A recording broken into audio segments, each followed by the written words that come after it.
Assalamualaikum dan salam sejahtera. Hari ini saya ingin berkongsi sedikit mengenai sambutan awal Muharram yang merupakan salah satu peristiwa penting dalam kalender Islam.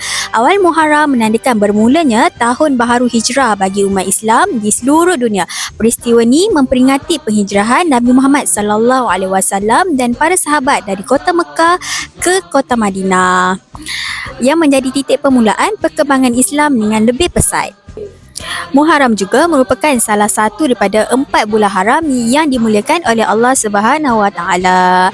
Dalam bulan ini, umat Islam digalakkan memperbanyakkan amal ibadah seperti berpuasa sunat, bersedekah, solat sunat serta memperbaiki hubungan sesama manusia. Antara amalan yang sangat digalakkan ialah berpuasa pada hari Ashura, iaitu pada 10 Muharram, kerana mempunyai ganjaran besar di sisi Allah Subhanahu Wa Taala.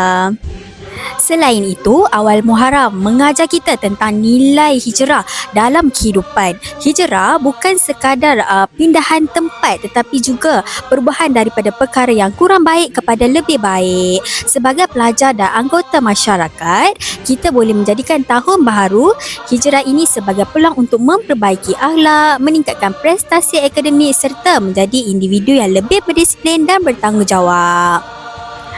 Dalam dunia yang semakin mencabar hari ini, semangat hijrah amat penting untuk membentuk generasi yang berkualiti. Kita perlu berani meninggalkan sikap malas, membuang masa dan perkara-perkara yang tidak bermanfaat dan mencapai kejayaan pada masa hadapan. Akhir kata, kami daripada Wakil Universiti Sultan Azlan Shah, khususnya Kelab Tahad @U, ingin mengucapkan salam ma'al hijrah. Marilah sama-sama menghayati pengertian hijrah yang sebenar dan menjadikan kedatangan tahun baharu hijrah sebagai titik permulaan untuk menjadi insan yang lebih baik daripada sebelumnya. Salam al-hijrah semua.